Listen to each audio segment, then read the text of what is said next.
Welcome to Onward, the Fundrise podcast. We are recording this on Wednesday, February 11th, 2026. And before we start today's show, an evergreen reminder that this podcast is not investment advice. It is for informational and entertainment purposes only.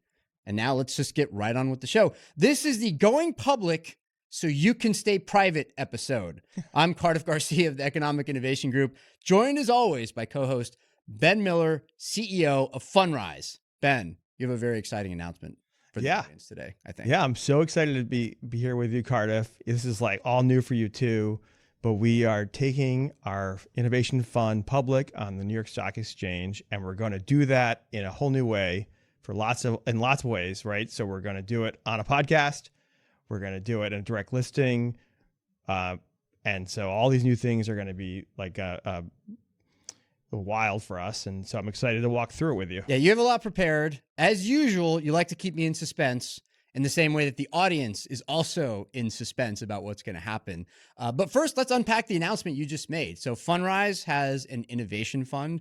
Why don't you just give people a quick reminder of what it is and why it's such a big deal that it's about to go public? Yeah, we're doing something essentially like maybe no one's ever done, and that makes it like exciting and a little scary.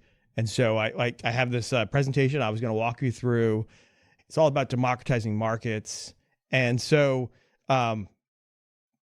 let's do it. Let's just go right into it. Okay. Yeah. Again, I want to be clear. I've not seen what's in here behind the scenes before we started recording. Mm-hmm. You were like, don't look while we were setting it all up. So I'm going to be as impressed by this as the audience is because I haven't seen it. So let's get right into it. All right. Why don't you start the slideshow? Yeah. Okay. Well, so the whole idea here is that we're trying to bend the arc of finance back towards democracy. You know, there's been a sort of growing inequality in America. The markets have become more and more sort of like exclusive. And so our mission has been for over a decade to do that. So that's what this presentation is all about. So, okay, next slide here. So, Fundrise was started about 15 years ago, and the whole mission was to build a better financial system for the individual investor and get them access to the best investments. Like, that's our goal. And specifically because investors were shut out of a lot of markets. Unless you're a very high net worth individual or you're an institution, the typical investor did not have access to private markets in particular, which is Fundrise's bread and butter. Right. Okay, so we started, next slide. So we started in 2012, and that was a different era really at this point. And at the time, no one had ever taken private markets onto the internet and sort of democratized investing into real estate. We went to the SEC, the Securities and Exchange Commission, back in 2011 and said, we want to do this. We spent probably a year or two making it happen. And we were the first to ever take a real estate property and let anybody invest in it at $100 a share. And we had this great article written by this reporter that was like our kind of like launch article. Like we were doing it for about 6 months. Nobody paid attention. And then Emily Badger wrote this article called "The Real Estate Deal That Could Change the Future of Everything." And it got like thousands of retweets, and all of a sudden, like it became electric, and that was our launch. And so the point is that like this thing we've been trying to do, we've been doing for a long time. And to do this, we've always had to do things like that were new, that were like the first ever, pioneers. Pioneers get the arrows, so we've gotten our share of arrows here. Especially if at the time you're competing with the longstanding real estate private equity industry, But for people to invest in those funds for decades, you had to be able to invest hundreds of thousands or millions of dollars. Now you're saying this was available to people for as little as $100 a pop, right? Yeah. Okay, so launched in 2012. All right. 2012. Okay. And then next slide.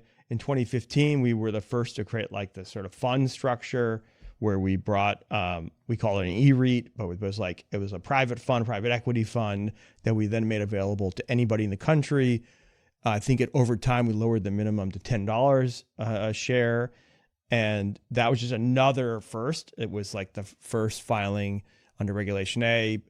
And, there were a lot of things we had to do. Like when we did these things, there's so many small things we had to invent. Like, how do you check out for a share of real estate? when you're buying something online, like Amazon, you can buy shoes, but how do you buy, a share of a real property? Like the basic logistics of how to set it up. Yeah, logistics. It was all new. And the just like the actual, what does somebody do when they're going through checkout? What are they actually expecting? So anyways, we have done a lot of things over the years that were like a new thing. In 2021, next slide, we created the first public non-traded venture fund. So the first non-traded public venture fund, we went to the SEC again and we said, you can invest in real estate and anyone can do it. It's online, it's low cost, it's very efficient. Why can't you invest in private tech companies? Why can't you invest in venture capital? Right. And so we went to the SEC. It took us a year or two to get through the process with them. And we were the first to file this concept of democratizing venture capital. Okay. Cleared that. That's 2021.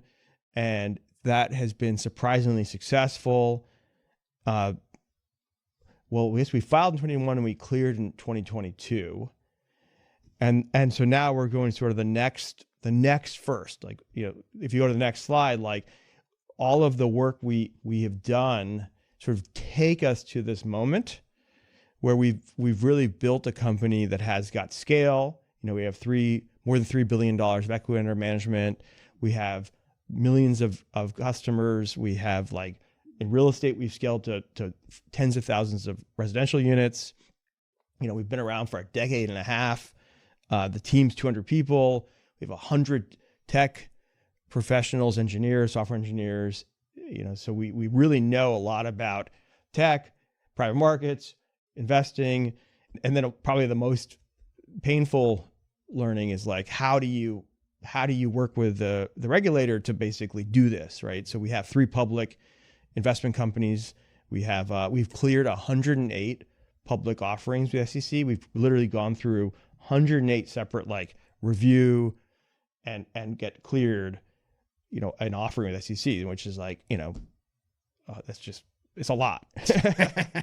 I can see it in your face. So I do have one reaction to all that. And I have a feeling that especially people who are relatively new to Fundrise and to what you do are going to have this question as well, which is, you've been doing real estate for a long time. Your background was in real estate even before you started Fundrise. What was it that earlier this decade convinced you it was a good idea to also get into tech? What was the vision there initially?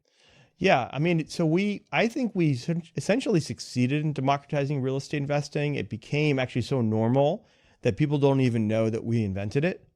Like, that's how you succeeded, when it's just become, when you're forgotten. You're forgotten, and it's just become something that people assumes always existed.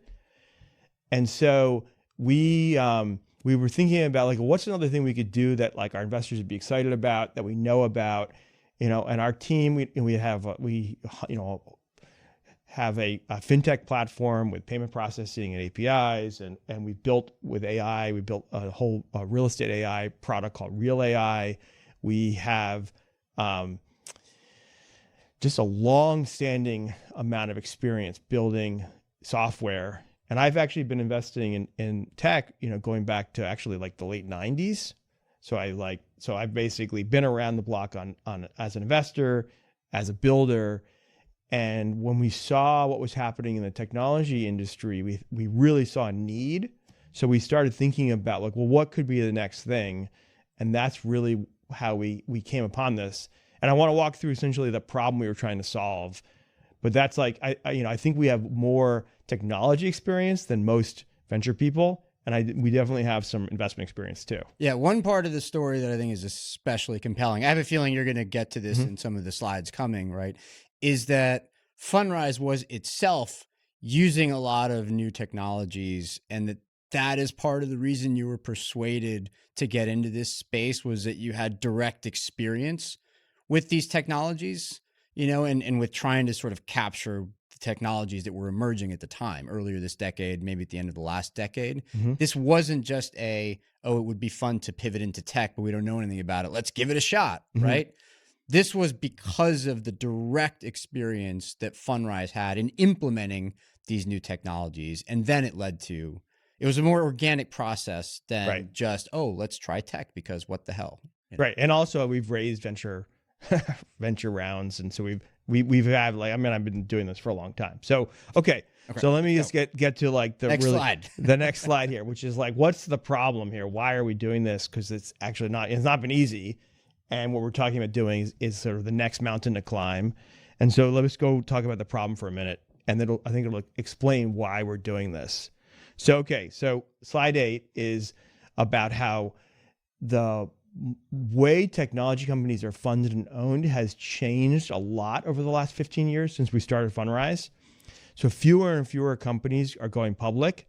And if you look at this slide, you see that like there were way more public companies. There were something like 8,000 25 years ago, and now there's only 4,000. So companies are not going public like they used to. There's less public companies, and there's a reason why that is, but it's been a big shift to who gets to invest in, who gets to own, the next great thing in technology. Yeah, the reason, by the way, is that so many private companies can stay private for a lot longer, right? Maybe it's because of some consolidation as well, companies buying each other or something. But a big part of the reason is simply that companies don't go public as much because they don't have to anymore. Right. Okay. I think there's two main reasons. So if you go to the next slide, I think the first reason is that being public company is not fun for the company. Right. You're constantly, there's this like if you don't have to go public and you can stay private and you can access capital in the private markets, public markets have a lot of like negatives. And so if I go to the next slide, right, here's this, like, I have a couple examples. So I don't know if you know this tweet where Kylie Jenner talked about how she doesn't use Snapchat anymore. No, I didn't see that. That's too bad. Yeah. So she tweets that she doesn't use Snapchat anymore and Snapchat's value falls $1.3 billion. Snapchat's probably wishing Kylie Jenner could have just taken the don't say anything option, right? If you're not going to use it, don't use it, but you don't have to tell everybody, right? Yeah, I mean, the point of this is that there's a lot of sentiment, and the sentiment can move the price a lot in a very short amount of time. So everybody knows this, but the public markets are super sentiment sensitive. So sentiment it can change in a day. It can be really positive. It can be negative. We've been seeing this with AI. And so it's so very sentiment driven, which is not fun if you're the company, if you're the executives, and you're managing all this sentiment driven decision making rather than fundamentals. Okay, another great example, next slide. I don't know if you know this one, where Netflix, they actually had, I think their customers shrank by 0.1%, and they lost 25% of their market value in a day. Yeah, because it's driven by expectations, right? Like people thought they would keep growing. The fact that they had stopped growing momentarily, at least, meant that your stock price collapses that day. Yeah, and the reality is like Netflix got back to growth. But if you're a public company and you're going to get hammered for one day, one metric, a short-term, reporting issue, like that's just painful. It's so painful. If you're trying to build a great company, all of a sudden you have, 25% of your market cap wiped out by missing something by basically a fraction of a percent. Like that's not like very fun for the company again. And so here, another example, I'll do one last one, which is like, this happened, I think it was like a week or two ago, but Amazon had really strong sales. They basically, their sales were up 14% in Q4 2025. Their revenue was up 24% for AWS.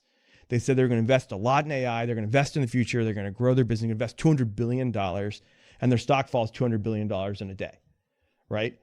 Like that is just like, wow, if you're trying to build a big company and you're trying to like innovate and you're trying to invest and the public markets are like punishing you for it without really knowing that much about how you'd think Amazon's closer to the right decision.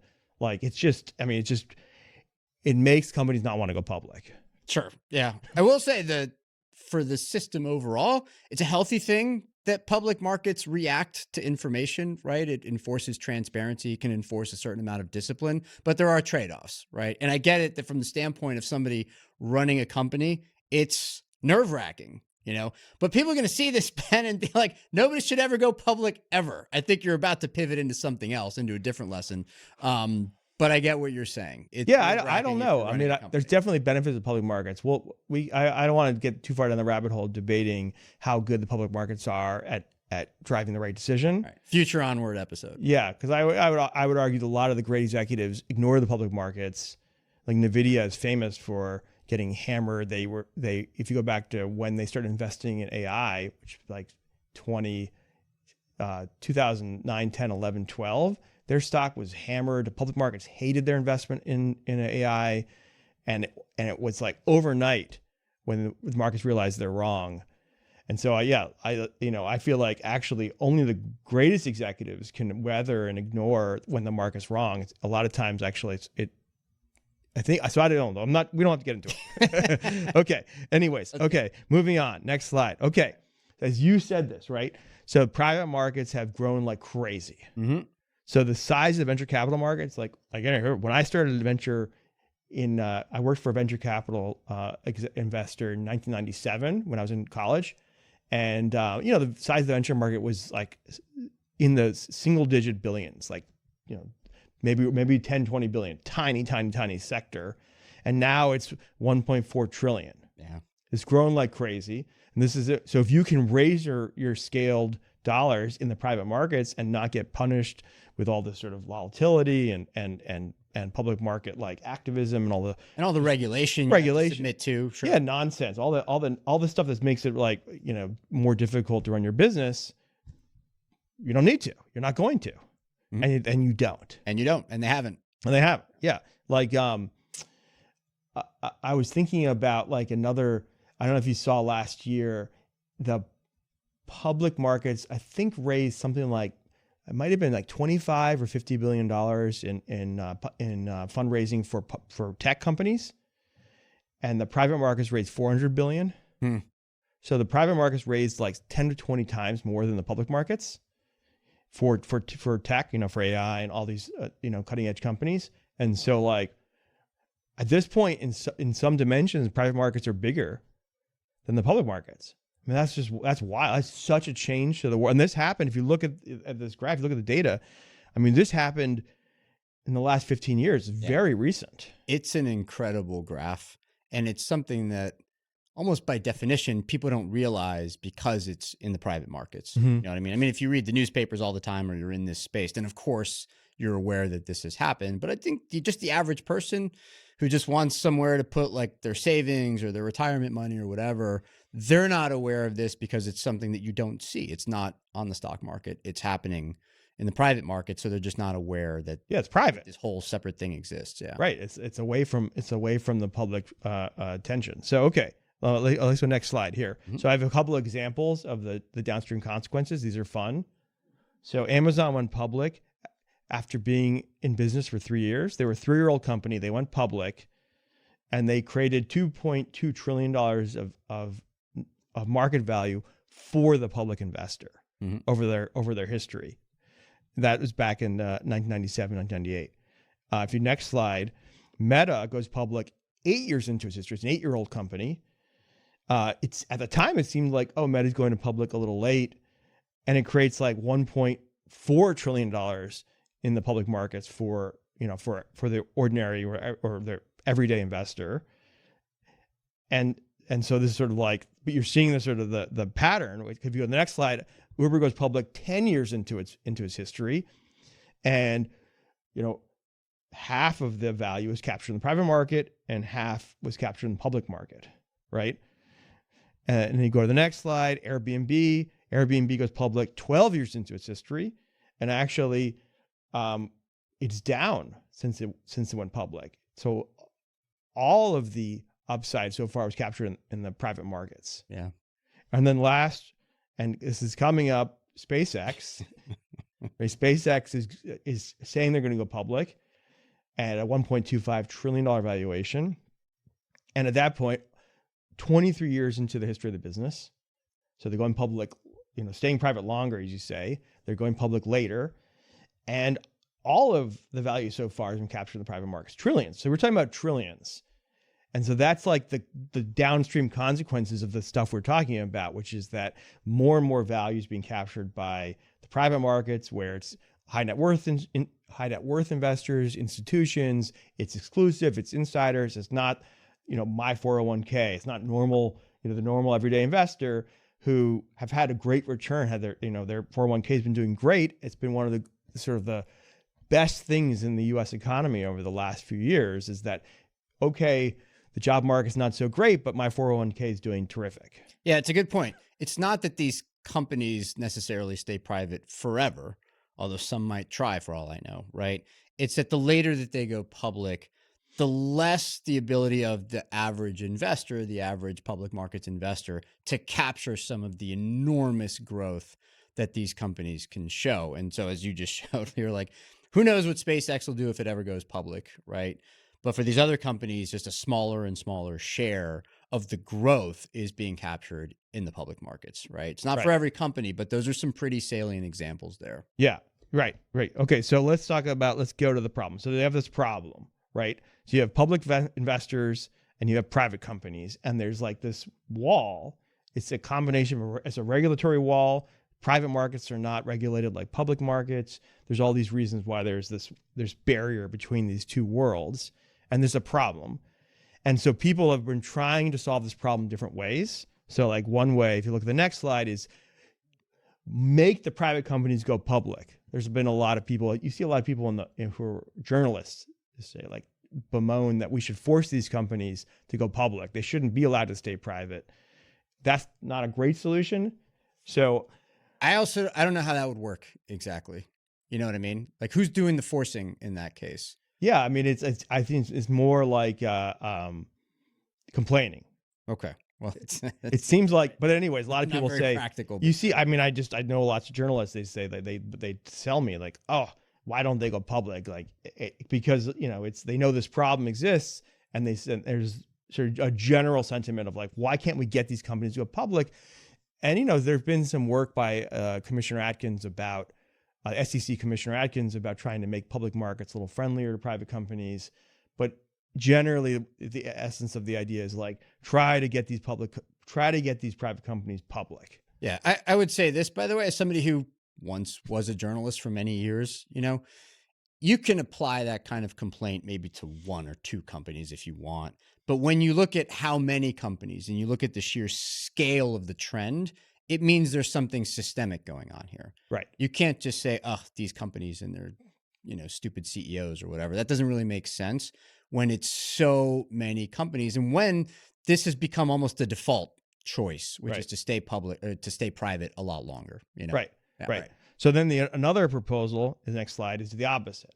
Well, can we lower the barriers and let the public become investors in private companies? And so like the SEC has proposed different ideas around, changing the accreditation standards so that, you can be able to invest in a company without being accredited, or you can like take a test. There's lots of different ideas of like, how do you get public investors into the private companies? And that proposal doesn't really work for lots of reasons, which I'll get into. But a few of them is that a private company under the regulations can't have more than 2,000 investors. If you're a private company, if you're SpaceX or Stripe, you're limited to 2,000 investors on your cap table. And if you have more than 2,000 investors, you have to register as a public company. And so even if you could get lots of people becoming accredited and accessing these companies, the companies don't want it. And so like that proposal falls down for a bunch of reasons. Just one other sort of important one, because if people don't appreciate how the private markets work, is that like to invest in these companies, you typically need the board of directors to approve. Like if Cardiff is gonna buy $1,000 of Stripe, the executives of the company and the board of directors has to approve that. So there's like this idea doesn't actually make any sense in practice. Yeah, this has also traditionally been a debate between how much to democratize markets versus watching out for the safety of smaller investors. Right. Right. So smaller investors investing in these private companies where there's maybe not as much transparency as there is in public markets. Like, okay, you don't want smaller investors to like lose all their savings in these companies that they didn't really understand. And so you end up trading off a little bit of democratization of markets in exchange for more safety for those investors. But of course, it also leads to the imbalance between who gets to invest in these fast growing companies. That has been, I think, the traditional tension there, right? Yeah, and I think that's right. I mean, I think that the regulator has to own the investor protections, and there are real risks and there's real harm. And so I don't think that I'm not saying that they should be able to like have this sort of wild west. I think these challenges, these systemic issues you're raising, they're hard problems to solve. I mean, this is the reality. So let me just go to the next slide, because I feel like one of the things that people don't know, as you said, private markets happen away from the public, is that how do private markets actually work? And so if you are a high net worth investor, if you're really well, maybe you're worth $10 million or $100 million, you are still not investing directly in these private companies. Like even the largest pension funds generally invest through a VC fund, and the private companies have VC funds on their cap table. The investors in the private companies are generally a venture capital fund who has raised money from pension funds and endowments and super high net worth investors. But the idea that the companies are directly held by individuals in the private markets is really unusual. Yeah. And so that's something I think people don't realize, that you're trying to make the private markets look like the public markets without appreciating how the private markets work a certain way for a certain reason. Yeah. And there's a lot of path dependency there. It's been that way for decades. Yeah. And like, there's good reason for the way it works today. Okay. Right. As you said, the systemic issues come out of a lot of reasons, not just like regulatory. Yeah. So if we go to the next slide, like, so we have this, like the public markets, to remind people, like where public investors invest in public companies, and a public company may have, 1 million investors in it. And a private company will only have 2,000 or maybe even 100. Like think about it. If you're a $1 trillion company, like maybe SpaceX, and you only have 2,000 seats at the max, each investor investing like, that's a big number. That's a big number minimum. Yeah. Yeah. So like the idea that the public needs to be investing directly in these companies, it doesn't really hold up to how the markets work and how the companies want to interact with their investors, right? They don't want to have a huge IR team dealing with thousands of people asking them questions, right? Yeah. They want to know their investors, and they want their investors to help them. And those investors each, as you said, just in sheer mathematical terms, are putting a lot of money into it. Like the average amount is huge just by the sheer size of the company and its valuation. Right. I mean, if the company has to approve it, they don't want to go approve some small number. They want to approve like millions, tens of millions, hundreds of millions. Yeah. Okay. So next slide. So we have this question, right? Which is like, okay, what do you do? We have a problem. Everybody recognizes the problem in the capital markets. People have been trying different things. And so we have this idea that we're gonna bring to the market, bring to the world, and that idea, which is next slide, is VCX. So VCX is this concept of taking the innovation fund public under the public ticker VCX. So lots of companies have a stock ticker. So the innovation fund stock ticker will be venture capital X, right? VCX. And can I just say the reveal was too quick? Okay. The reveal was not theatrical enough. Right? Okay. We needed to pivot to the camera and look and show that this is the ticker then. This is the solution to the problem you've just spent some time laying out. All right. So there it is, folks. PCX. Yeah. And I want to explain why this makes sense for so many reasons. So if you look at that, right, the private markets work by having a venture capital fund invest in their company. That's how private markets work, right? The public markets need transparency. They need regulatory oversight. They need liquidity. They need all these things. And so democratize the bridge, democratize the venture fund. And that's the big idea. That's the big innovation. And so I want to walk through that idea of how it works and why it's such a good idea. And, so if you look at the next slide, the next slide is actually meant to be the This big reveal. was the big reveal right here, right? Yeah, We front ran it. Okay. I'm not. This is not my day job as a public speaker. So That's all right. This was dramatic enough. yes, there it is. The public ticker for private tech. Very nice. We are trying to create a new category, and I want to walk through this idea of the sort of category creation, and the idea is to have a public ticker like an ETF for a portfolio of the best private tech companies. All right. Good alliteration in the name, by the way. Public ticker, private tech. Thank you. Right? Thank you. I like it. Very clever. I may have come up with that one. Okay, next slide. So we think that this concept of VCX combines the best of what works in public markets and private markets. So it democratizes venture capital, and you end up with the best of both worlds. So let me just see if I can persuade you. All right. That we can have kind of a win-win here. All right. Let's do it. And okay. The next slide is the one that's going to do it, I think. Right? That's the hope. All right. Okay. Let's see. So, we're trying to create a new category in finance called a public venture capital fund, a PVC. All right. PVCs, like ETFs. We're gonna create PVCs. You heard it here first. Someday somebody will forget that I created PVC. You coined PVC. I just coined the concept. Nobody's done this before, right? Okay, great. No. Here it is. This is the moment it happened, folks. Yes. February 11th. All right. Hopefully someday someone will have no idea. We'll forget that you coined that it in the first PVCs. place. That will represent success. It's like index funds and ETFs. Like nobody has any idea. People know who John Bogle is still. So, okay. So who knows? That's an aspiration for me. All right. Take me through this slide. What does it show? Yeah. So, what is a public venture fund like VCX? And what is a private venture fund? And how are they different? Mm-hmm. Okay. So both private and public venture funds invest in private tech companies. Okay. Check. Both are professionally managed, right? Both have relationships with founders, are buying and selling and managing the investments to make sure, hopefully, you have good outcomes.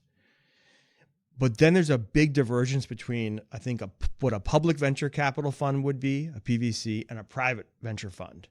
And the divergence is that a private venture fund wants to be on the board, wants to be maybe active, I would say, micromanaging at times. Intrusive is the word you might be looking for there. Is that it? I have a board. I built a company. We can debate how much value there is in that, but definitely is not what a public venture capital fund is supposed to be doing, in my opinion, and the way the regulations work. And so there's this big split between active and passive management. So the PVC ultimately wants to be more like an ETF for private tech companies. Okay. And so that's a big difference. The other big difference, and probably the biggest difference, is that a private venture fund is illiquid, right? When you invest in a private venture fund, people may not know this, but you usually put your money in. It's a blind pool. You don't know what you're going to get, and you're invested in it for 7 to 10 years, even sometimes 12 years. So it's this long, illiquid lockup. And a public venture fund would be daily liquid. So it's a huge, huge unlock for capital markets. Yeah. Lot of follow-up questions. Okay. So I actually don't know if we should keep going and talk through it, and then I'll save the questions for the end.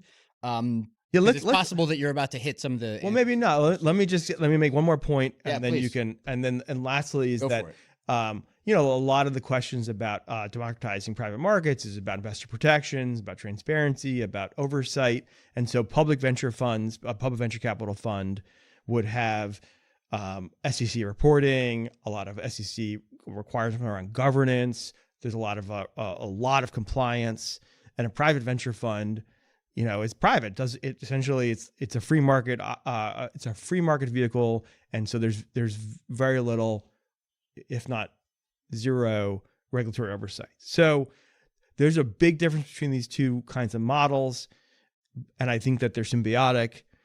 And so we're trying to create this new structure I'm trying to call it PVCs. PVCs. All right.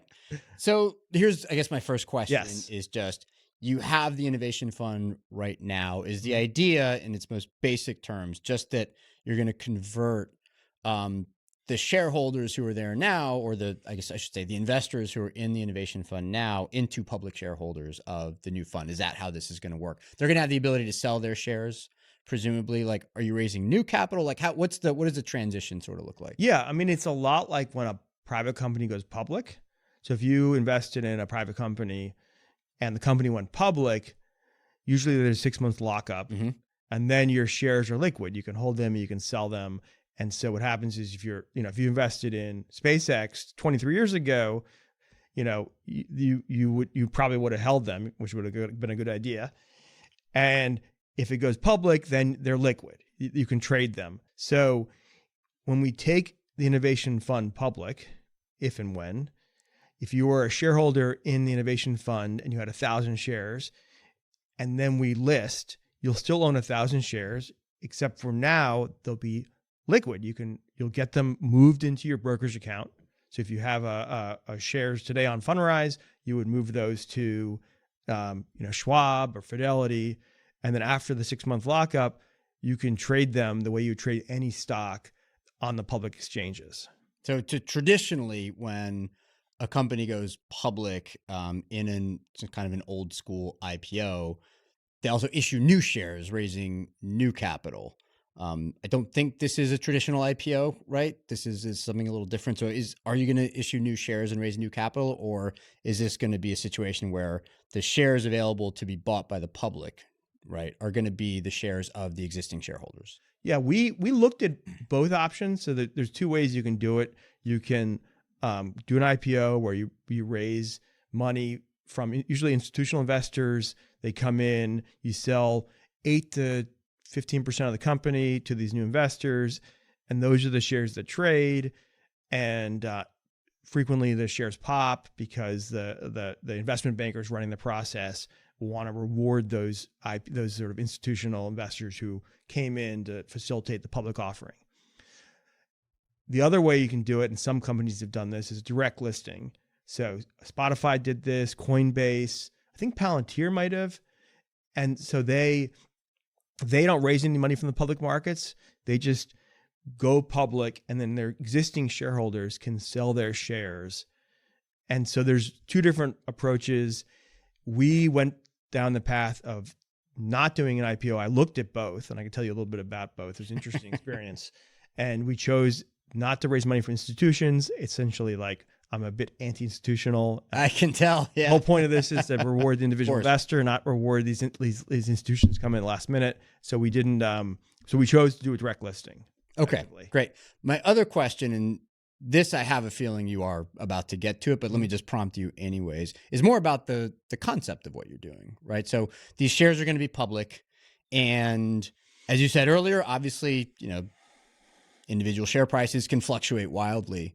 So if once it's public, these shares also fluctuate a bit, what does that mean, if anything, for the underlying portfolio companies? Yeah, that's actually the most frequent question. I actually have that at the Q&A at the end. Oh, great. So, all right. But yeah, the question is, okay, if you are invested into like the top tech companies and you're invested in through a venture fund, and the venture fund, you're probably typically you're paying a venture fund at a normal fee structure is 2% annual asset management fee plus 20 to 30% of the profits.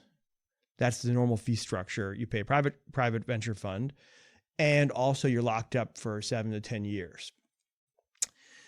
Our public venture capital fund, or VCX, there's no carried interest. There's no 20 to 30% of the profits given to the manager. There's just a flat asset management fee of about 2%. We'll see exactly where, but approximately 2%, could be 2.5%, 1.85%, but the fee structure is much, much lower than private venture funds because you don't have that carried interest. So that's one of the biggest differences. The cost structure is so much lower in the public markets. Mm-hmm. But anyways, so the question is, if you had to hold a portfolio of private tech companies that were valued in the private markets, and all of a sudden now it's liquid, and you can trade it, and there's a lot more transparency, where should it price? Where should it trade? And that I'm going to get to later. But right. I think it's like a really, really good question, and nobody knows the answer to. Yeah, interesting. Yes. Yeah, and I'll have a few more as we go along, but let's plow ahead because this is exciting. Yeah, I feel like now that we're doing this presentation, I might have moved this slide earlier because the next slide is about this sort of like this history of innovation finance. Because we're trying to create this PVC concept, and it's actually like there's everything we take for granted is actually something someone invented. And so if you go back to the mutual fund, which everybody knows, mutual funds, you've taken for granted how people invest a lot of their savings. Those were the first really scaled mutual fund was invented by Fidelity in 1946 when the public markets were tiny. Vanguard, Bogle invents the index fund in 1976. And then you have the invention of the ETF, which is like Spider, which was State Street, and everybody knows Spider probably at this point, SPDR. Invesco invents QQQ. Another one is actually now there's zillions of these things. iShares was also invented about the same time as QQQ, and so the point of them is that like they're a innovation to make a investment more basically simplify, lower cost.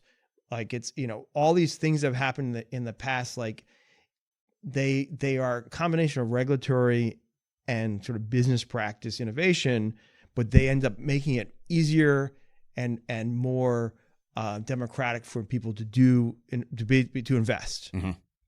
And so VCX is very, very, very consistent with that, because you're taking something that's very common and reinventing how it works. And, the size of the public markets and the number of investors has grown enormously as a result of these financial innovations. Great. All right. Okay. What's next? Okay. Well, this is what I was talking about, the Purse PVC. We can probably keep going. Here's nice visuals though. Yeah. Let me have this. Let me just do this. If you look at the next slide. So this is a design I made that my design team hates. So they may make me cut this from it, but I'm just going to. Nice try. If you look at it, the slide actually says Ben designed this slide on the bottom of the slide. Your design team disavows all participation in this. This is Ben only. He has to own it. Right. So the whole idea is, I think it's really important to create an image that communicates the essence of this idea, which is that you bridge public and private markets with some sort of financial innovation, which I'm calling our public venture funds or PVCs or VCX. But the concept is you let the companies stay private, let them innovate, let them do what they do best, and let the public investors have access through some kind of regulated entity. And this is like how I would describe the concept visually. They have other designs, which I'll show you. But anyways, I was very excited about sharing this and letting the design team hate it.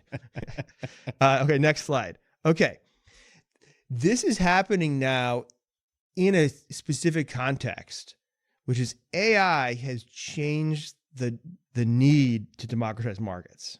Right? It's become almost a moral imperative, because there's a possibility that AI grows and goes to places we never would have imagined possible. Like if AI becomes more like people, we have AGI, we have this general intelligence, artificial general intelligence, and we start to replace people with machines and replace workers with AI. It could radically change how people like actually get paid and what they get paid for. And so it starts creating this sort of almost existential question about who owns this AI revolution. So it's not just a problem that generally has been the case for 20 years. It's now become a problem that specifically it was acute at this moment in time. Yeah. And I think in economics terms, what you're getting at here is that if AI ends up automating away a lot of human tasks, human jobs, then there's going to be enormous returns for the people who own the AIs, right? For people who own like the companies that end up doing all the automation, right? But it's going to be tough obviously for the people who lose their jobs, maybe have to retrain, have to wait it out until like the economy sort of restructures and so forth. And so if you democratize the ownership of the AI and the companies that make it, many of which are private, okay, then at least there's some protection for the workers who end up losing out, because they might be at least invested in this company, and that the gains will be more widespread. It won't just be a bunch of super rich shareholders who have access to these gains. It'll be everybody. Right. So if we go to the next slide. I could see as I was going through it, you were like just itching. You're like, yes, I already thought of this, Cardiff. All right, let's do it. All right. How will AI change the future? There you go. That is exactly in. This is from your design team. I take it they came up with this conceptually. This yes. Is great. All right. It's so we're back, baby. We're back. Yes. No more funky Ben designs. All right. This is very nice. So the way I was thinking about it is that like, okay, if AI takes my job and my 401k is $100 million. Like maybe I'm okay with that. Like maybe that's okay. I think so. Yeah. But if AI takes my job and my 401k is $100, yeah, and like these other 10 people are each worth $10 trillion, right? Like I'm not so happy. Of course. Yeah. And so this is not just like an economic problem. It's not just a moral problem. This is a political problem. This is a huge social problem. Because there's like the people who work in the AI companies really believe we're going to get to this artificial general intelligence. They really believe it. And most people in the public don't believe it, but they're afraid. And so creating sort of this democratic ownership is like, it has never been more important than it is today. Yeah. Okay. Great. I'm glad we front ran that one. We're in alignment on We're on the same page. Yeah, okay. absolutely. Next slide. I had some numbers here because I think it's interesting. It gets at both like the impact and also the economic opportunity, which is that there are 100 million white collar workers in America. And if you look at the kinds of work they do, like I believe AI is going to do a huge part of this work. You and I have talked about this in other podcasts. I'm actually less concerned that it's going to replace like people and it's going to like automate everything away. I think it's going to automate some big percentage of the work. So as you said, the tasks. Today, maybe it does less than 1% of your work, but I think over the next 5 years, it probably ends up doing a bigger and bigger share of your work. Yeah. And these are the type of work it can do. Clearly, it can do customer service. Clearly, it can do copywriting. Clearly, it can do, paralegal work. And so this type of work, even if it does a percentage of the work, it's still a lot of impact and a lot of economics and huge social consequences. So if you go to the next slide, I have done some. By the way, I just want to note, podcasters not on the list. So there you go. Yeah, no, we're good. We're good, Cardiff. So this is like I've done some research around this, and we can debate this, but like I think that you're talking about AI doing a greater and greater percentage of the work. If it does 3% of the work, that's sort of equivalent to 2 million jobs. Not necessarily displacing them, but 2 million sort of equivalent like FTEs. If it does like 8%, if it does 17%, if it keeps taking a bigger share of the workforce, it creates effectively AI workers, artificial workers who are doing work. And I think we're going to see millions, tens of millions of AI co-pilots. And I think the practical consequence of AI is that you have a human worker, who has multiple AI co-workers, and the human worker does the work of 2, 3, 4, 10 times the number of workers he used to be able to do, the amount of work he used to be able to do. And so it's not that it's displacing all people, it's displacing some people. And I think that is the actual likely consequence.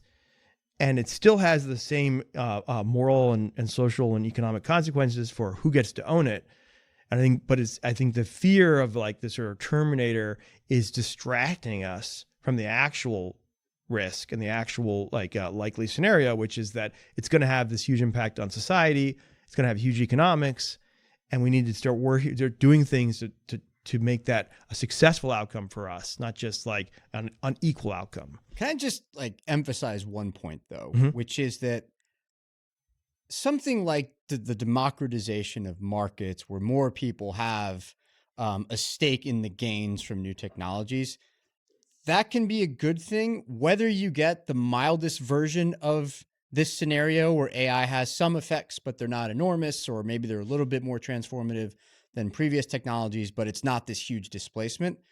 it's a good thing if we get that scenario, and it's a good thing if we end up with the more drastic scenario of this widespread displacement, huge societal, upheavals at the workplace and things like that, right? So like what you want, both in public policies, but and in ideas like this, is something that leads to a healthy outcome regardless, right? So it's plausible that you end up with this radical scenario, in which case this is great. But even if you end up with the, frankly, also plausible, milder scenario, this is still good. This is something that would have been good 30 years ago too. You know what I mean? Yeah. We don't actually have to debate this to say, well, this can be a healthy trend. Yeah, there's a spectrum of possibilities. And so you and I, Cardiff, you've never seen this deck, but if you go to the next slide. Oh, here we go.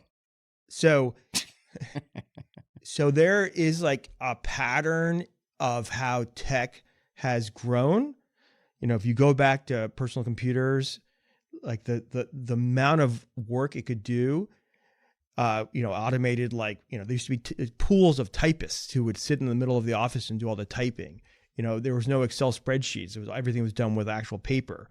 And so as technology has progressed, it can do more and more it can automate more and more work.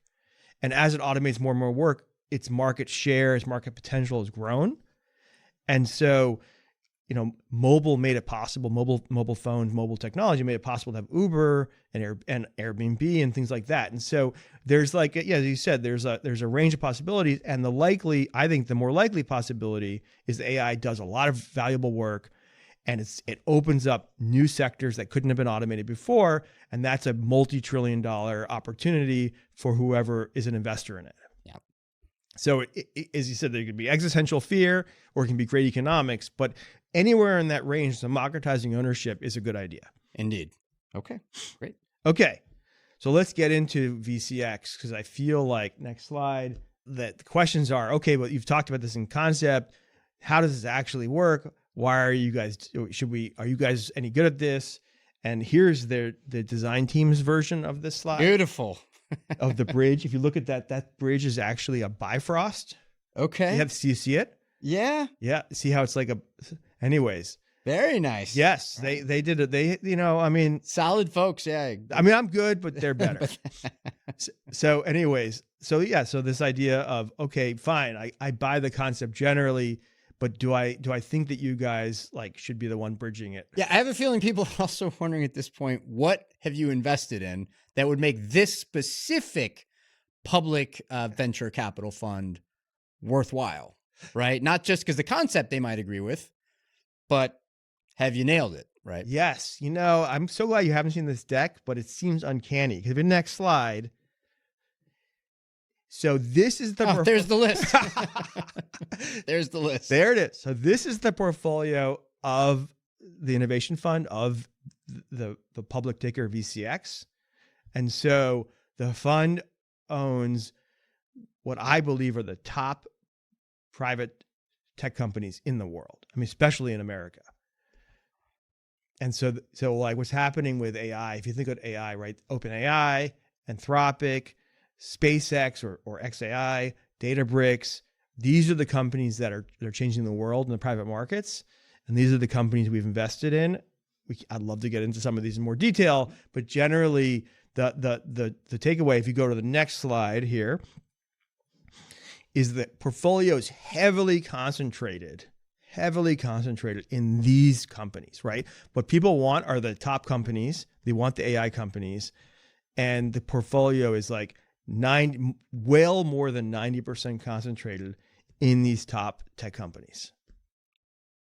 Yeah. And of course, at the top of the list there is Anthropic. And now I also understand, I think part of the reason you're bringing up these scenarios for AI, it is Anthropic's release recently of, the latest version of Claude, that has allowed these kind of agentic coding, technologies to I don't know, it's led to a lot of speculation that things really are about to change, that something is happening, and that a lot more of the tasks of white collar jobs are now available to be automated than people had realized. And we kind of exist in this strange liminal space right now where there has not yet been widespread application, but in some parts of the tech world, there has been. And that part of the tech world is basically telling the rest of the white collar workforce, it's coming for you guys too, right? I want to be clear, like we'll see, right? But the potential for something like that to happen appears greater now than it has in the past, a lot greater now. Yeah. So our biggest position in the fund is Anthropic. We invested in Anthropic 3 years ago. Anthropic's a good metaphor for what's happening, what I think is going to happen. And so when we invested in the company, I think it had like $20 or $30 million in revenue 3 years ago. And at the beginning of last year, they had $1 billion in revenue. Mm-hmm. The end of last year, they had $10 billion in revenue. Right. Okay. It's insane. Yeah. And yeah, Claude Code. So you and I did a podcast in December where I was arguing, hey man, this stuff with AI is like, it's happening. It's real. Like, I know that people haven't experienced it mostly firsthand, that they haven't seen how it's going to like eat up so many of the tasks they have to do at work. But I'm like closer to the work. We built this business called Real AI, which is a real estate AI vertical for real estate professionals. And like, I'm telling you, it's here. And you're like, yeah, totally. But we don't know. Yeah, I have shifted a little bit in your direction.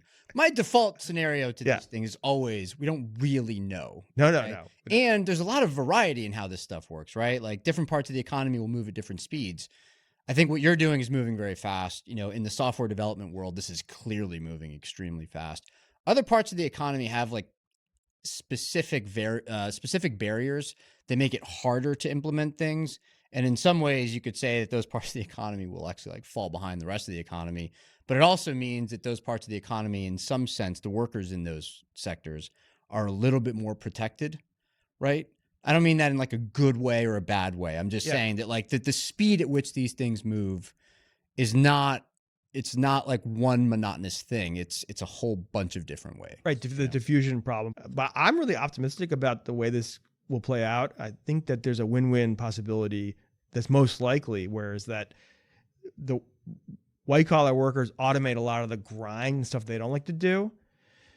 And that causes huge growth. They get paid more. There's growth in the economy.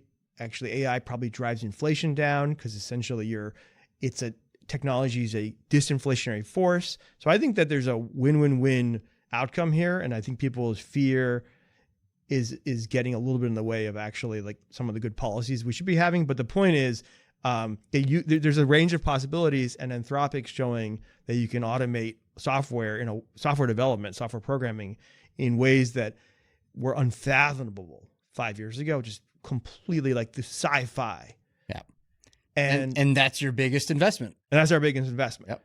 I actually if you go to the next slide, I actually kind of highlight this a little bit, which is that about half the fund, almost half the fund is in these sort of AI leaders, OpenAI, Anthropic, Databricks. So what we did is we concentrated the ownership or the investments in the fund in what we thought were the most transformative AI companies. And, when we first invested in some of these companies, like, it was not 3 years ago, no one was saying like, this is what's going to happen. And so a lot of like grief I get from people like, oh, why are you a good venture investor? And, I'm not the best venture investor, but we have a track record of making great investments, great companies. And actually, if you go to the next and slide, early, by the way. Well, I mean, you had a funny appearance on CNBC at one point where I think somebody said, what's the difference between like the investments you've made and somebody investing in like, and you said something like, well, we were there first. Or something like that. Right? Yeah, they asked us like, because other people are following us into this idea of public venture capital. I think it's going to become a category, like ETFs are a category. And somebody said, oh, there's other companies are like doing this. How are you different from them? And I said, well, we did it first. Mm-hmm. Yeah. So being first, it can help. There's no guarantee though. It always helps. All right. So if you look at the next slide, is historical performance, which is the most regulated part of everything I'm going to have to say. But the point is our historical performance over the last year, and actually even in the last month and a half, has been really good. And it's because of the companies that we own. I mean, the companies that we invested in are just doing all the work. All we did was just invest in them. Yeah. And nothing surprising about this slide, given the names that you just showed on the list and the fact that you were already there. So it's awesome. It's awesome. So okay, next slide. Just a little bit about the size of the fund. The fund is more than 550 million, getting on 600 million. So it's a meaningfully sized fund. But one of the biggest difference, maybe the biggest difference between our fund and a normal venture fund, we have almost 100,000 investors in the fund. Mm-hmm.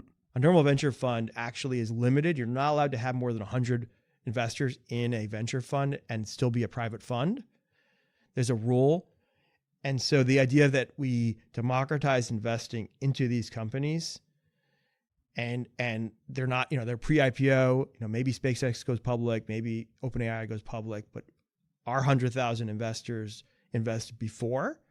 That is completely novel and I think like exactly the type of things we're all about. Mm-hmm. Excellent. All right. So, okay, let's get going, diving deeper here. So here's some interesting stats that you may or may not know, but like, so the AI companies are growing faster than private tech companies have ever grown, I think, in history. The next slide. So like, if you look at like public tech or just other types of tech companies, they're growing like, 15 to 25% a year. And the different kinds of AI tech companies are growing hundreds of percent a year, just way faster. And those AI companies that are growing hundreds of percent a year, they're private. And are we looking at valuations here or revenues growth? Okay. Growth in their revenue. Right. Okay. So if I go to the next slide, so here's a really fun stat about VCX. So VCX holds a portfolio of private tech companies. QQQ owns a portfolio of public tech companies. The weighted average growth rate of revenue of QQQ was 25% in 2025. So the companies that QQQ owns on a weighted average basis grew 25% last year in their revenue. And in VCX, it grew 193% in 2025. So way more growth. Yeah. That I should say is not as surprising. I mean, these are young-ish tech companies, right? Whereas, I mean, the S&P 500 is, the biggest companies in the country, and those are established companies. You know what I mean? Like that makes sense. This is sort of what you'd hope to be able to capture in something like this, right? Right. I mean, if I think about it, as you said, more systemically, less about the specific companies, the idea of creating a way for people to invest in younger, faster growing, arguably higher risk companies, like you can gamble, right? You can do, online speculation about like, betting about what's going to happen in the future, with poly markets and all these sort of like high risk things, but you can't invest in these high risk, high growth companies. Like, right. That doesn't make sense. Just doesn't make sense. So like right now, this is our growth in our portfolio, but like, it could change. But I think in general, younger companies grow faster. Of course. Yeah. This, by the way, is part of the imbalance that you're trying to address with something like this, right? Okay. Hey, go to the next slide. I'm going more and more into the weeds here, but here's just some stats for people who are where we're in the public markets. Lots of public market investors want, financial details. So here's his is in more granularity, which is here's the growth rate of our portfolio versus QQQ's portfolio. It's on a weighted average basis. Mm-hmm. And so VCX grew 7 times faster than QQQ. There was a slightly higher revenue multiple than QQQ, but it's something like you're paying maybe like a 60% higher multiple for 7 times more growth, right? Yeah. So you're just getting a better price per growth. Yeah. I mean, growth companies traditionally anyways have higher multiples. So that's fine. That's normal. Yeah. It's just the question is like, when we get later down to the question of like, where should it trade? I think the part of it is like, how do you price the growth? Right. Okay. One more really weedy thing, and we probably will we will move on too much. But the point is that like, VCX is way more concentrated. Our top 10 companies are 75-ish% of the portfolio, and QQQ, the top 10 companies are 48%. And so like it's a very concentrated investment in what we think are the great companies. People may think that's smart. People may think that's not smart, but it's just like, that's what we're offering. Or it's not so much about smart versus not smart as it's riskier, right? The way we traditionally understand risk, this is riskier to have a more concentrated portfolio. Right. I think, hey, for my compliance folks and regulators, like, yeah, there's a lot of risk investing in private companies, in any specific investment portfolio. So like, and all of these returns you're seeing, past performance, not indicative of future results. I said it. I want everybody to understand there's risk, there's uncertainty. Here we go. Yeah. Listen, compliance and the lawyers are going to be thanking you for saying that. Yeah, absolutely. I'm glad I said that. Okay. Okay. Okay. So now when I get into it, this is the last slide is about Q&A.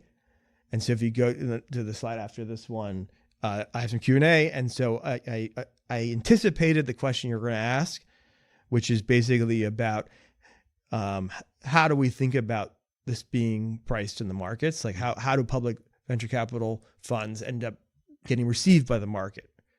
And so if you go to the next slide, that's like what I'm trying to frame it. And so how will this trade? How will this trade? How will the market understand it? And so one of the things when we announced this to our Fundrise investors, 100,000 investors in the fund approximately, most of them dumped it into ChatGPT and asked ChatGPT, how should I think about this? Yeah. And I think ChatGPT misled them because it's so novel. ChatGPT or any AI model, and I love it. I love ChatGPT. We're investors in OpenAI. Sure. But what happens is it's a backwards looking product in a sense. You get the average of the history. And so it looked at this concept of a public venture capital fund and said, well, the regulatory wrapper is a closed-ended fund that lists, a listed closed-ended fund. And most people probably never heard of a listed closed-ended fund, but ChatGPT has. And it said, oh, this is like a listed closed-ended fund. And so it will trade like a listed closed-ended fund. And I'm like, no, I don't think it will. But that was the most common question or misconception. And so I want to answer that question because it's a more granular way of answering the question you asked, which is, how do you think the public market is going to think about it? Yeah. To be clear, closed-end funds traditionally trade at a little bit of a discount, a little bit of a penalty to the underlying assets that they're invested in, right? To the net asset value. And you know more than most people. Yes.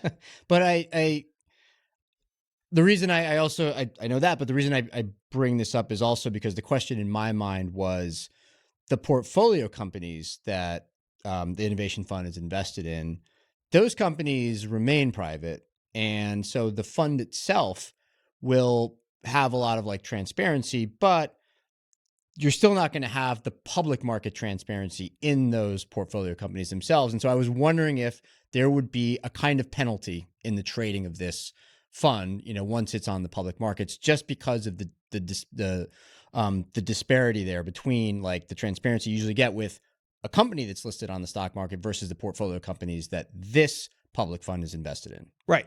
So that you're the best, Cardiff. Oh, thank you. I'm just asking questions here. But you're asking the right questions. And so, yes, so closed-ended funds typically trade at a discount to their NAV. And that is what is the risk of us listing the fund. It may trade at a discount to NAV.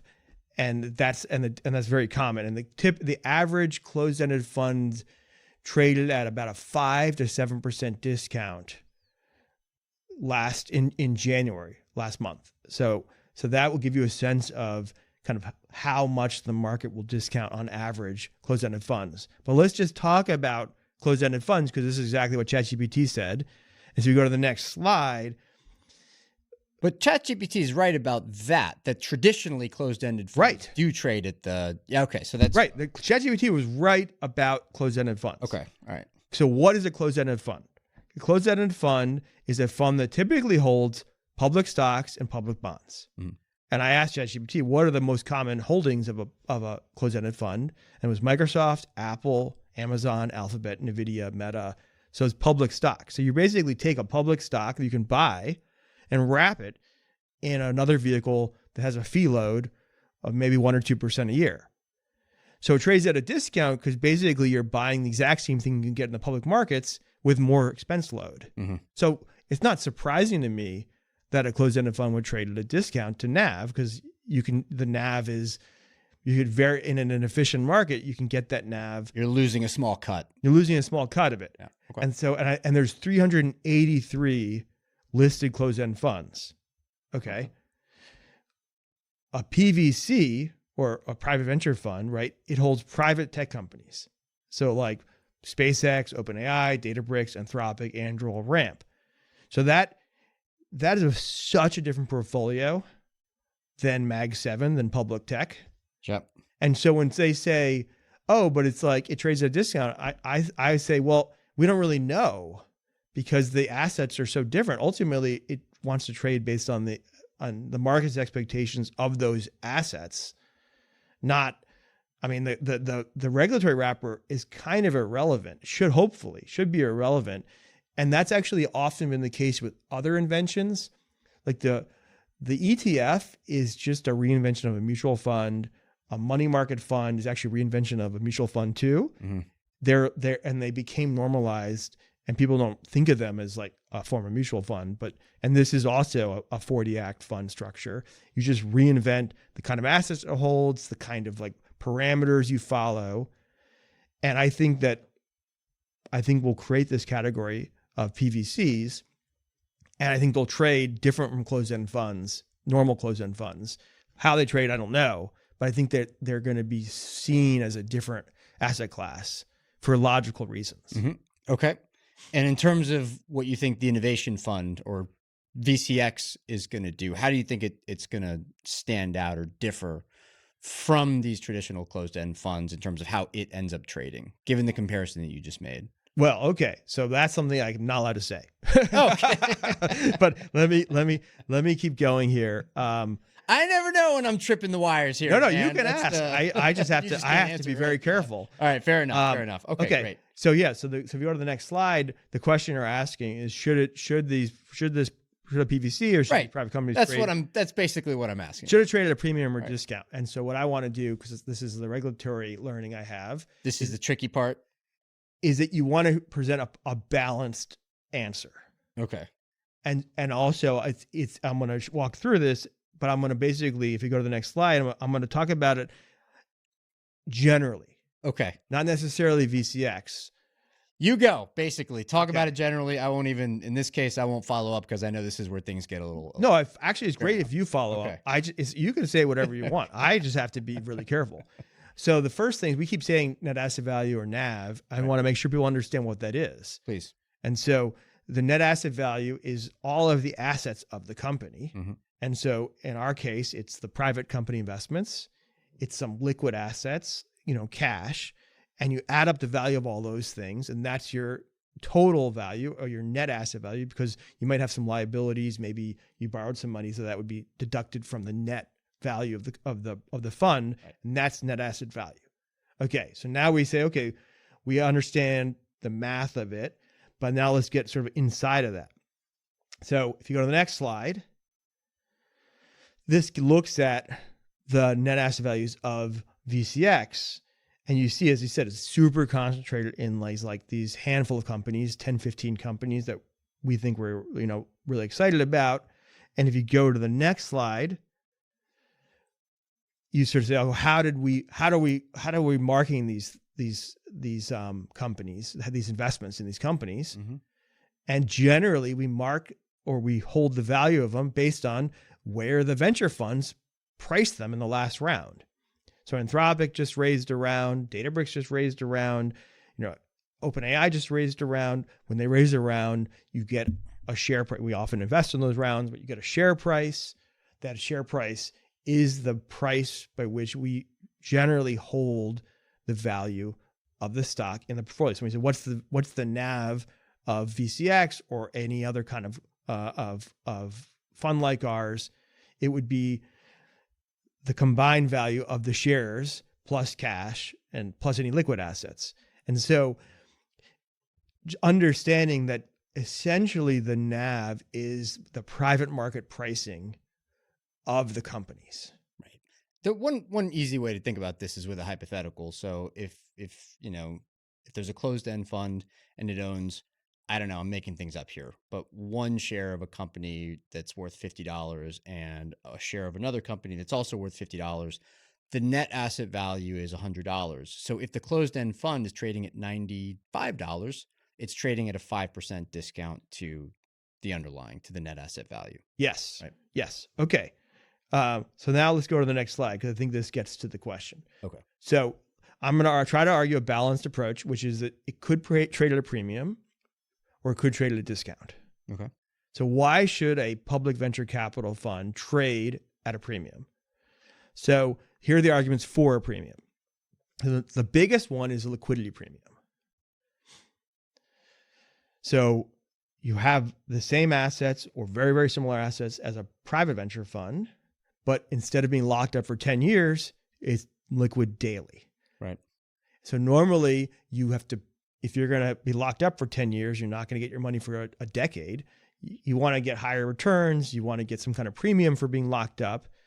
And so they call it typically a illiquidity discount or a liquidity premium. And so that's a huge difference. And I would argue, okay, if public venture funds traded at a premium, it's partly probably because they're more liquid. That's one. Makes sense. The two is, or number two is scarcity premium. So the top private companies are really hard to get shares in, really hard. It can depend on the company, but like in a typical round, in a great company, there's more venture fund investors who want shares than the company will have available. So they have an allocation. Trying to get an allocation requires relationships and lobbying and trying to do things that help the company. And so getting an allocation can be really difficult. I get emails virtually every day from big funds offering to buy our shares in our private companies. Hey, I'm a sovereign wealth fund in Singapore and I want to invest in, this company. Do you want to sell $300 million of your company? And so it's really hard to get these shares. And typically, like if you get them, you don't sell them. And if you want to buy them from somebody who has them, you're going to end up paying some sort of scarcity premium. Yeah, that makes sense. It's something that you can't get. Now you can get it. So, you're willing to pay a little bit more because it's available now. Right. Okay. And you're talking about getting it like in the most efficient way in the planet, which is public markets. Yeah. So super efficient versus super inefficient. Yeah. Okay. Right. And that's my next point. So there's an efficiency premium because people don't realize, because they don't have any they don't have any really experience with private companies. But like when we're trying to invest in a company, first thing, they only raise money, maybe once a year, once every other year. They only raise money once in a while. Yeah. Their existing shareholders generally don't sell. If they sell, it requires company approval. Company approval often requires board approval. You need to be investing a large check to get, typically you're investing millions, tens of millions to get, a chunk of shares. These don't like go in small quanti. Right. So you're like, maybe typically our investments are in the millions of dollars, and then there's all these lawyers involved. They're reading there's subscription documents. There's all these. There's documents. So it's a long process, taking months, costs a lot of money. It takes a lot of approvals. So it's a very inefficient process in the private markets. Public markets super efficient. So there's I would argue an efficiency premium between these two markets. Okay. And these all make sense, and we're also, I think, speaking about it in sufficiently abstract terms that people will sort of get the point. But yeah. I'm talking about public venture capital funds, not necessarily VCX. Sure. I'm just saying generally, I think how the sector will come to be understood, a category. Right. Okay. The last point is that, and this always blows the mind of like the people in the tech industry, you're getting these companies without paying carried interest. Yeah. Like you can't, to get into these best companies, get into like Ramp, which has been growing like crazy, and they put their numbers out, so it's like easier for me to talk about their 100% annual growth last year.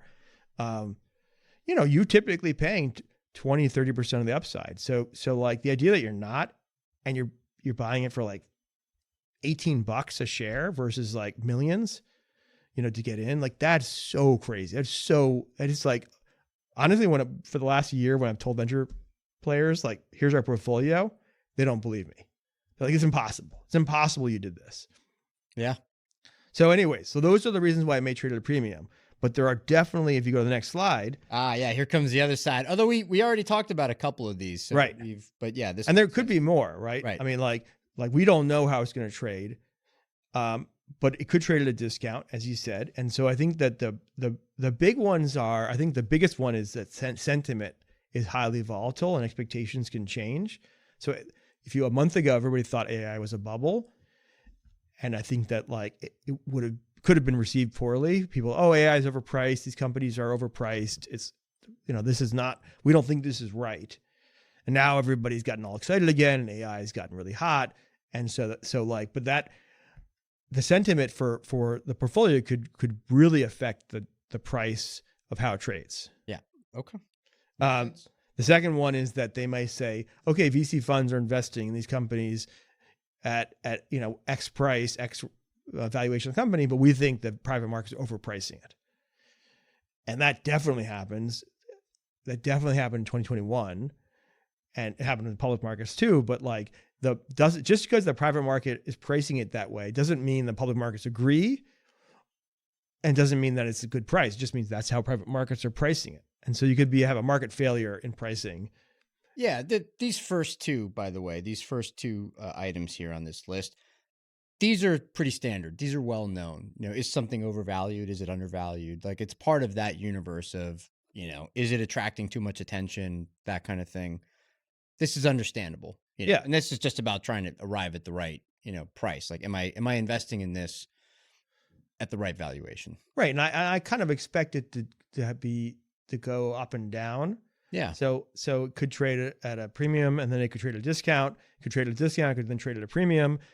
People's sentiment and expectations change a lot.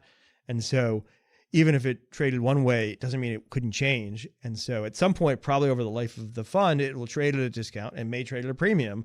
And so you should expect the unexpected. Yeah. How many times can we say it? Podcast is not investment advice. All right. Go ahead. Yeah. So, and then there's like two or three that are more specific to a fund. Like, do you think the fund manager is good at their job? Do you think they have good compliance? Do you think they're marketing the assets at the right NAV, right NAV? Do you think they are investing in like the right companies? Do you think that if they raise money, will they invest in more good companies? So there's very specific or idiosyncratic reasons why one PVC might trade at a premium or discount. If you look at closed-end funds, some closed-end funds do trade at a premium. And that's because there's trust in the manager or trust in the assets. And so, the market, I expect that the market will take some time to decide. It's not going to come out of the gate with something really new and know the answer.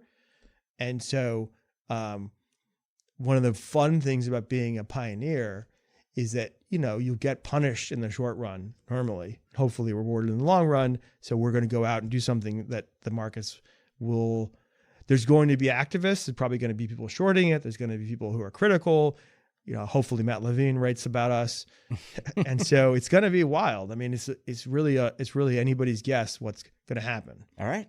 Very part of the excitement. Very so exciting. Yeah, that's the end of my presentation. We're trying to create this category of PVCs. And so, it's going to be a wild ride, Cardiff. Right. Well, I think we covered all our bases, but is there any final thing you want to leave listeners and viewers with? Like, the one thing you really want to emphasize about what's going to happen soon, or depending on when they see this, like what's just happened and why it's so meaningful?